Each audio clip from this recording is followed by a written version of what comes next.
What's up, guys? This is Adi again from Thrylos International, and we are back for the latest deep dive. It is September 26th, and we are here talking about a free player transfer. This time, we're going to be talking about the Algerian winger Adam Ounas. And I didn't think I would be doing another deep dive. I don't think I've ever done a scouting report this late into the season. Here we are. We're going into our sixth match week in Greece. We just had our first game in the Europa League, a loss against Lyon. So interesting times that we live in, boys. But before we go ahead and start with the analysis, don't forget, everyone, to like and subscribe. Every engagement helps us find more red and white fans. And more importantly, we have been nominated and are finalists in the Football Content Awards, the annual Football Content Awards. We are finalists for the best international podcast. Thank you guys so much for those of you that nominated us and got us to this point. It is an incredible honor, and we still have more to go, though.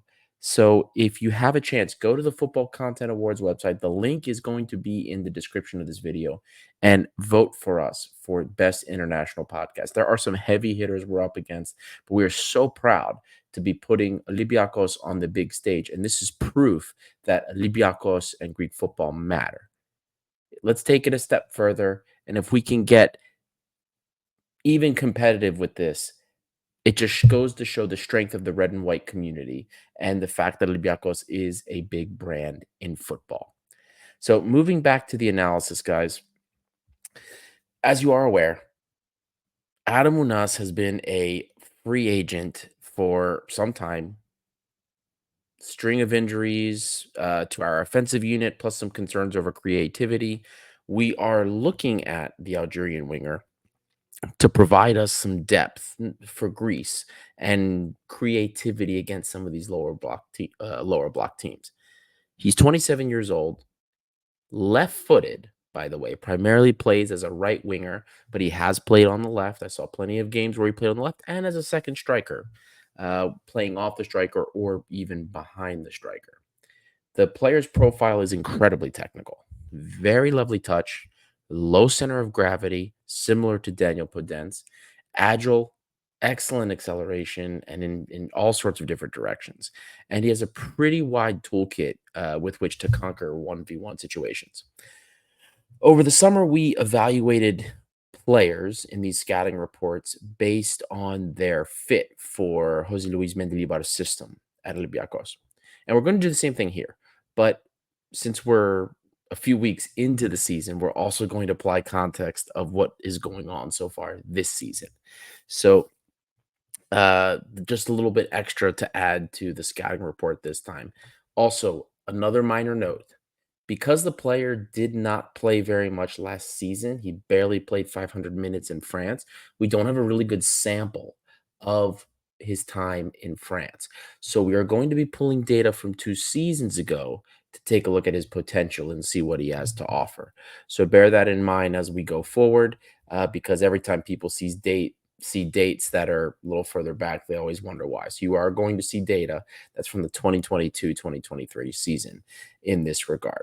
So we're going to get started, as we always do, with goal creation. So here again, if this is your first time tuning into a scouting report, we have a percentile chart. This is percentile data.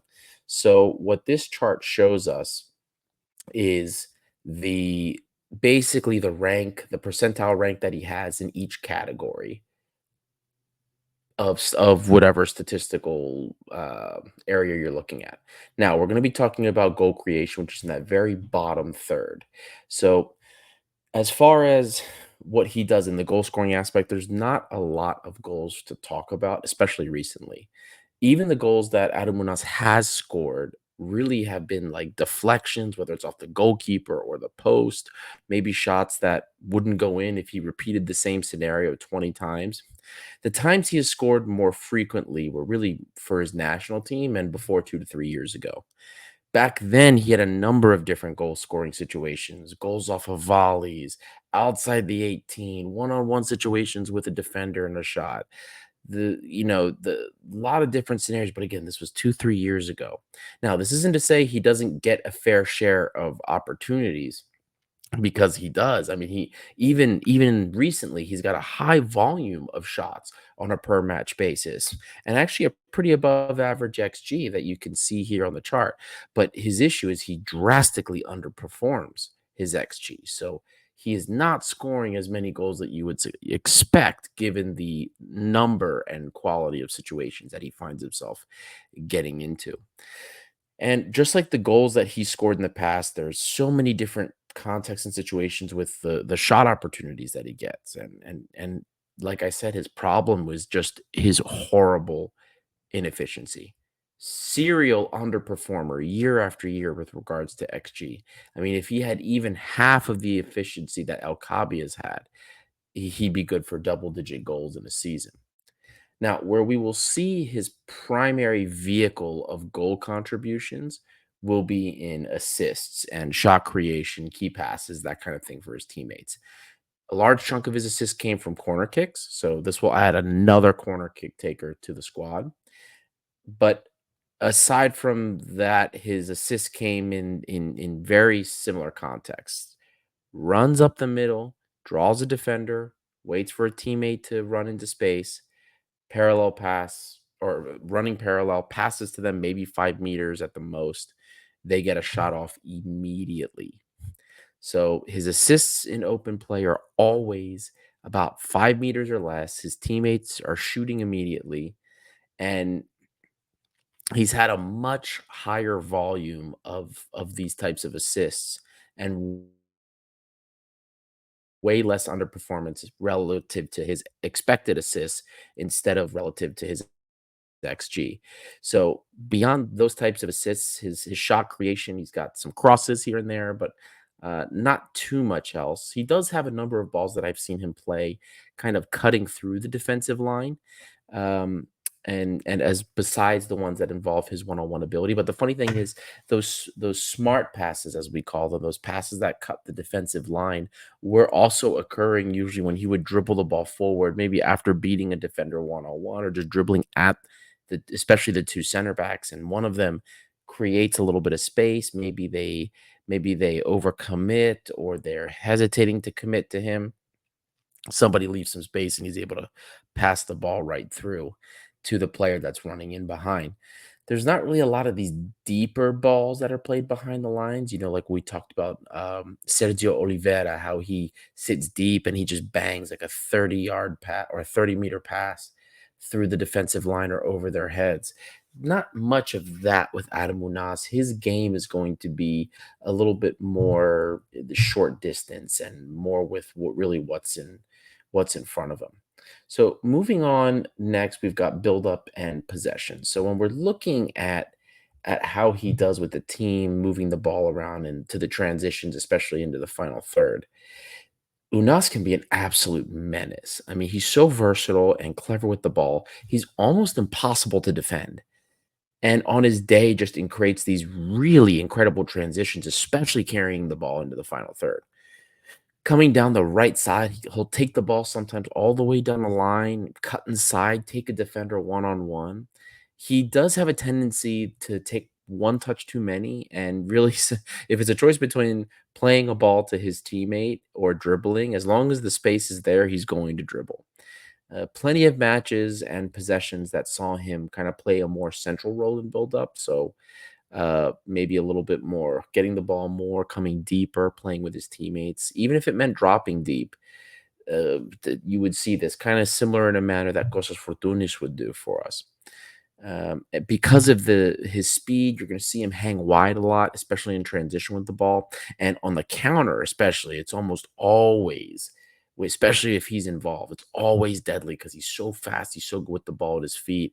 You give him one or two defenders to beat, and man, it's just always feels like something can happen in those situations. Unfortunately, though, while he did have so many of these games where you're sitting there wondering how he's not in the top league, there were more games where he just looks lost, dribbles himself into ineffectiveness.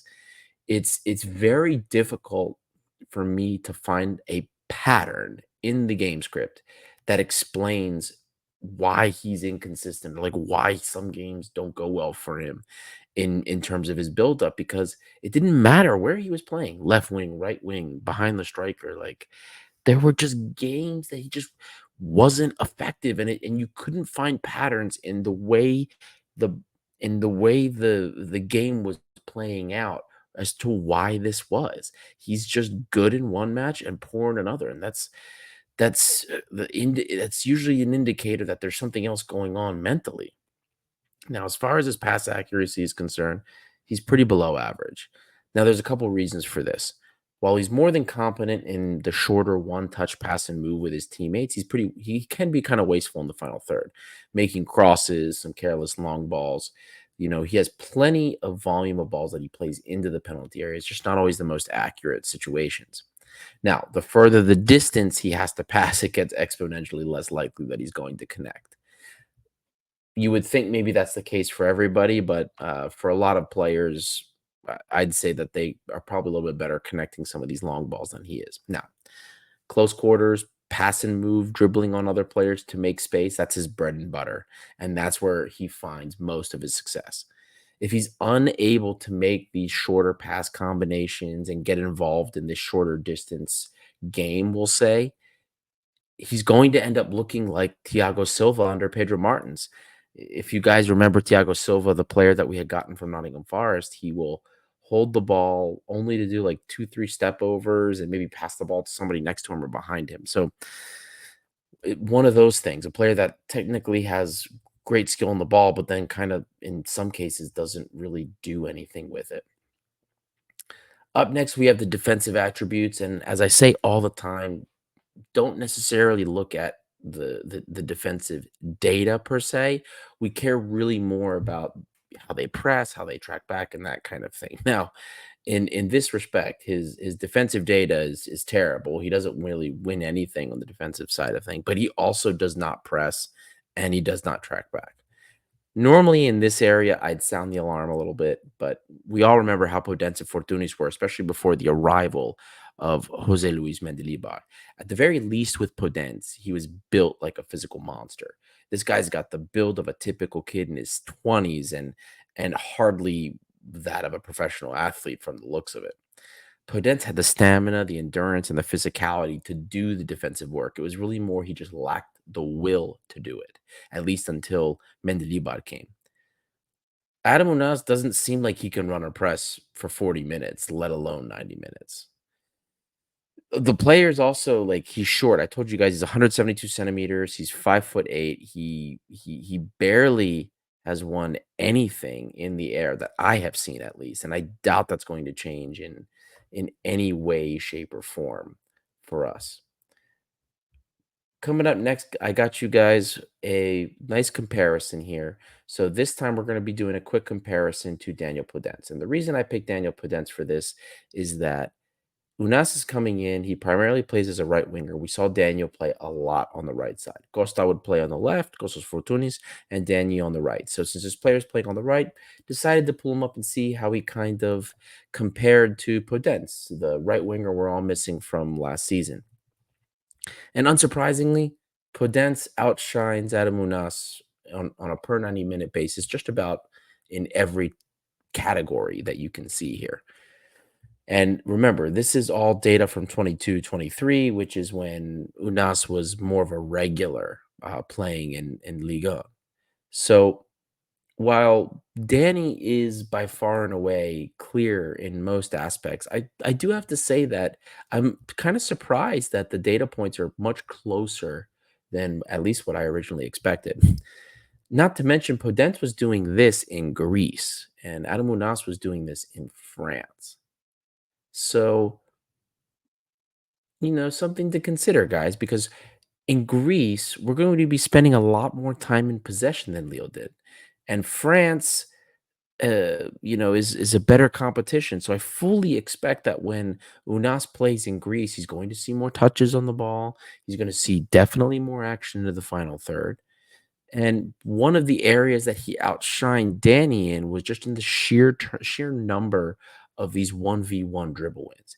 We all knew Danny was good at those. We all knew Danny was pretty good at running at defenders and going by them.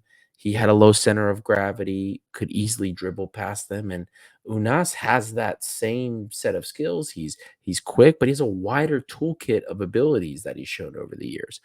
More step overs, other little tricks that he uses versus where Danny was just kind of more, look, he was quick, he could turn the ball quickly, and that's kind of what he used against you. Unfortunately, though, what he doesn't have is Danny's consistency or availability. I don't think I see a world in which Unas can be a person that ever matches the end product that Daniel had. Daniel was rarely injured. He was always available. Unas is injured all the time. Danny's end product was solid. Almost 30 goal contributions last season. I don't see a world in which Unas gets that. Would it surprise me if he had, 10, 15 goal contributions by the end of the season? Absolutely not. But do I see him getting to that 20 mark? I don't know. I don't know about that, even in all competitions. Regardless, I'm pleasantly surprised that his data points are as close as they are to Danny in all aspects, especially given that he's so close playing in Ligue 1, closer to Daniel at least, and Daniel's data is in Greece. So while there's no doubt in my mind that he is not on the same level as Danny will be in terms of end product, his quality should be well beyond what's needed for Greece. That's for sure. The things that he lacks are not the technical things that Danny had. What he lacks that Danny had was availability and consistency, like I said before. These are going to be the most important things for this player if we ever want to consider him an adequate depth option, or if he ever wants to hope to produce even remotely similar what Danny produced for us. So, guys, we're coming up to the end of the scouting report here. And but before I give you my verdict on the player and what I really think of this signing, I want to be very clear about the context of this purchase. First, this is absolutely a signing that is in panic territory by the club. Not only do we have concerns about our offensive creation abilities through the first 5 match weeks plus now Europa League, but we currently have two wingers that are injured in Yorgos Masouras and Gelson Martins. This player is free, and he's going to be coming in at a bargain since no one has decided to pick him up all summer. Until January, he will only be available in Greece. Then he can be shifted into the EU list afterwards if he does things that we like in the rest of the first half of the season. So primarily, we are really counting on this guy for the Greek Super League. Now, with that in mind, we have to ask ourselves an important question. Is this player's profile what we need to break down these lower block teams in Greece, the ones that have been causing us problems so far this season to start? If teams right now are playing a mid block or low block against the Olympiacos in Greece, all they're doing, they pack the midfield and they kind of box us out and force us to make crosses. So does this guy have what it takes to help us dribble past these defenders?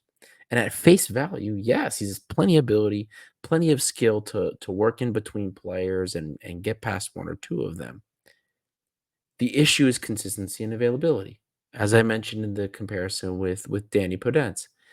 Until this past season, this guy almost has never had a full season without injury. And last season, he didn't have an injury because he only played 500 minutes, less than 1,000 minutes in all competitions. He's almost made of as much glass as Gelson Martins.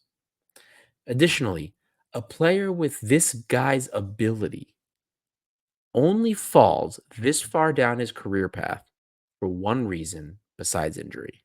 And that means there's either some kind of off-field issues at play or there's something up here, some kind of mentality issue. The guy's not a consistent performer, and he never has been since his days at Bordeaux. This is a big red flag. It's a huge red flag for me. Add to this the fact that he probably is also not match fit, and he's going to have to be whipped into shape just to adhere to the pressing scheme. So it's hard just for me to see like a good fit within the system beyond, oh, the guy can dribble and take players on. We've said that about many wingers we brought in the past, and look what how that's turned out. Overall, I'm gonna be honest, guys. I'm not really a huge fan of this move, despite the fact that I think the player could be incredibly useful for us. The signing is basically an admission that we messed up the transfer window, especially when we're talking about the offensive third of the field. Let's forget about the message that it sends, and we're just going to focus on the outlook of the player. In the end, I'm giving this transfer kind of like a meh and a thumbs up. We're kind of like in this territory, not super mediocre, not like something I'm super happy with. It's kind of like in that range right there. Not a full thumbs up, but not quite mediocre. And again, the player has tremendous ability. I cannot stress this enough, guys. He's such a talented kid. He's a very talented player. And maybe he does end up proving to be a revelation for us. The problem is history, this player's history is telling us that he's more likely to be injured for a significant period of time or just simply be ineffective for long spells of the season, sprinkled in maybe with a game or 2 of some very good performances. That's his modus operandi for his whole season. So unless something drastic changes, I should say, I don't I don't see how we get anything of greater value here. It would take a miracle for that to change and for us to see something different. So there's too many ifs. Too many ifs with this player for me to trust that he can be of something of great value for us. This is a Hail Mary. Now, at the very least, he gives us some depth in Greece. We've got the injuries. We don't have a lot of winger options. He gives us some depth, and he's another option off the bench, even when they are healthy, at least until he gets injured. And by he, I'm referring to Adam Ounas. So it's just one of those situations where this is a clear panic signing, and unfortunately, it's more than likely that he's going to either end up getting injured or just being an Emre Moore type of player than a player that's really going to produce a lot of goal contributions for us, either in Greece or in Europe. Well, I hope you guys enjoyed the latest deep dive, the hopefully what will be the final deep dive of the season. I can't believe I have to do this one even. I know Olympiacos has also had a rocky start to the season so far. The draw against Panetolikos, the loss against Aris, and now the loss in Lyon. It's tough. There's plenty of football to be played, though. The season is not done. Far from it. Mandilibar has kinks to work out. He has to figure this out. He has enough quality on the team to make this work. He just needs to figure it out. Have some faith, support the team, and let's see what the season has in store for us. Until next time, this is Thrylos International by the fans for the fans. I'm your host, Adi, and we'll see you for hopefully until no, I won't see you until January for any of these scouting reports, but with this club, you never know. Take it easy.